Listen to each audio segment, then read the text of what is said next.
好多香港人都話自己好攰，嗰種攰唔單止係身體同埋精神上嘅攰，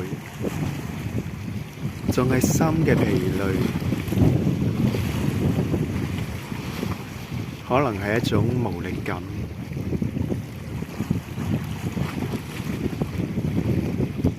可能係累積咗好耐嘅唔開心。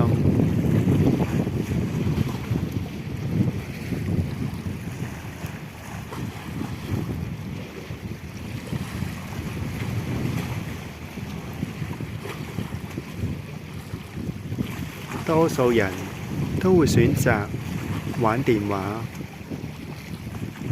乜玩電話真係可以減壓，真係可以幫你放鬆咩？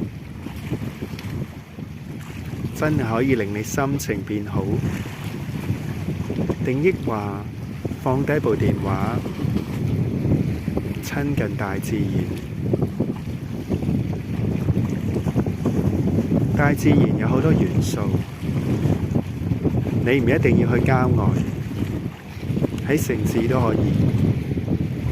只要有棵樹，有一棵植物，就係大自然。或者你抬頭望到天空，望到白雲，望到太陽，嗰度亦係大自然。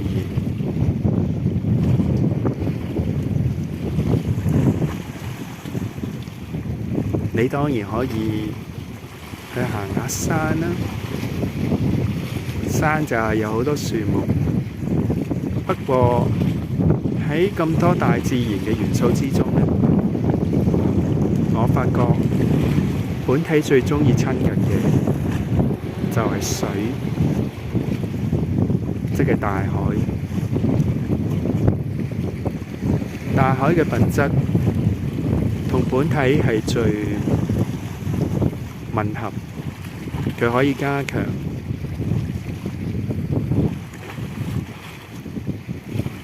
本體嘅狀態，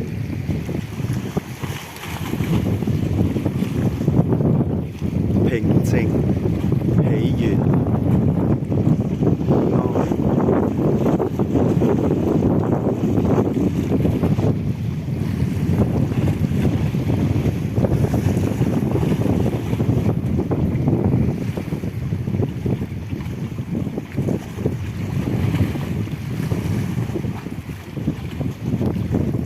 佢可以令人放鬆，同埋有一種內在寧靜。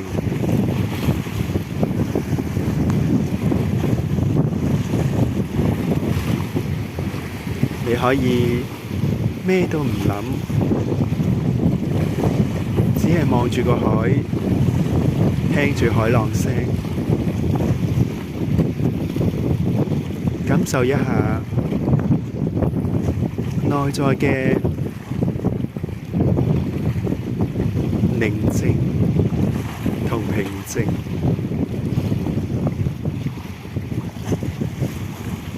感覺身體精神嘅放鬆。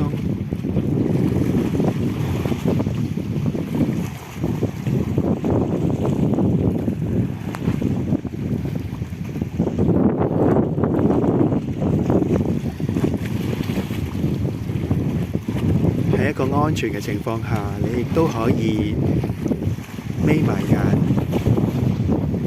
靜靜感受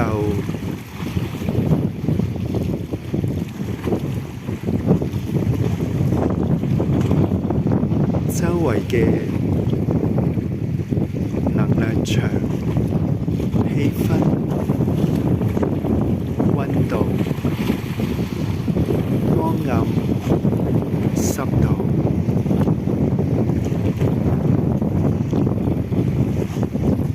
感覺一下海風吹向你塊面，吹向你身體嘅滋味。你而家覺得溫暖、涼快，定係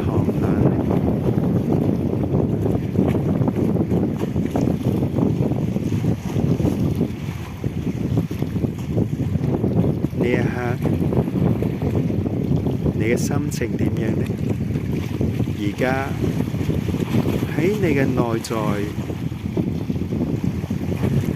有咩感覺啊？此時此地喺你內在發生緊啲咩事？而喺外在你睇唔到啲咩？盡量用你嘅五感，唔需要經過思想嘅過濾，只係直接咁睇，單純咁樣傾聽，聞下海洋嘅味道，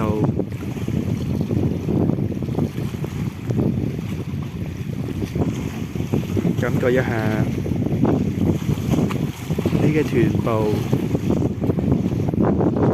同凳嘅接觸，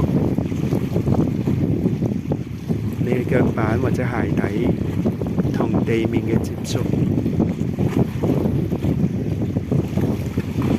感覺一下你嘅身體姿勢，你嘅身體係放鬆定係繃緊嘅呢？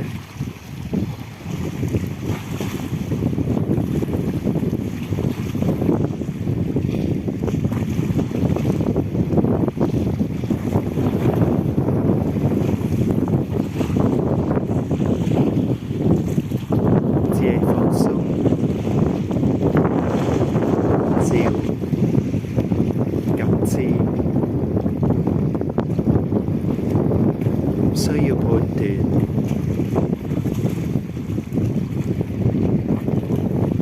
任何嘅念頭，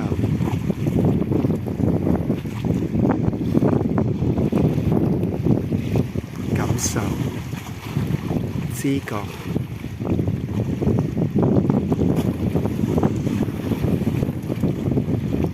容許內在同外在發生嘅一切，完全接受當下，本然如是。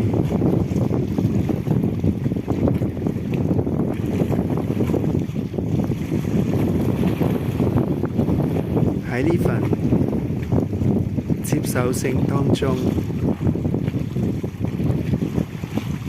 升起嘅就係深深嘅平靜。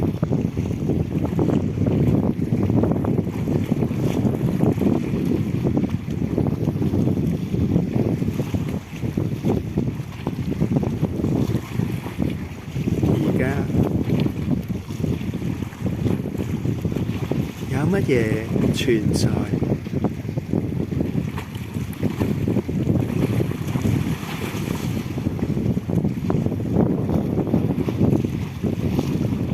當下有啲咩品質？你直接感知到乜嘢呢？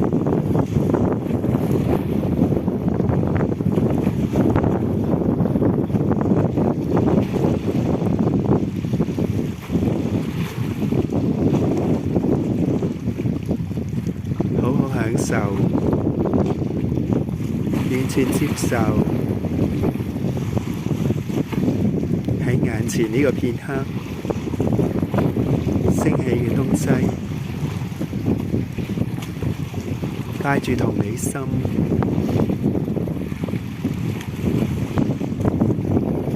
同佢同在，同處當下，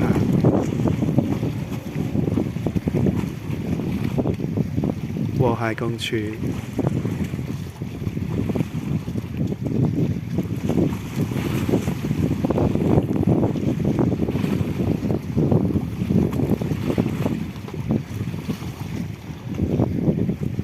即使返到去日常生活當中，好好記住，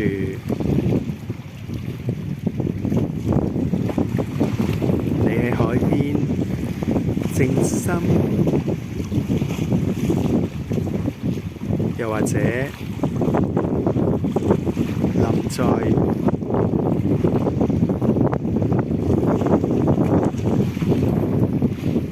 呢種保持覺知嘅體驗，將佢帶入你嘅生活之中，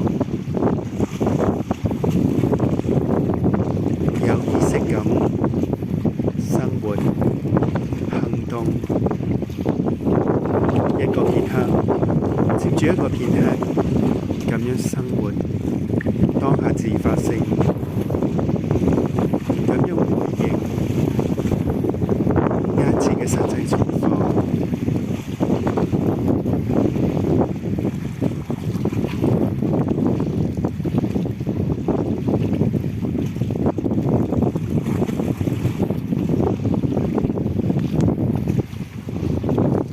呢個就係修行。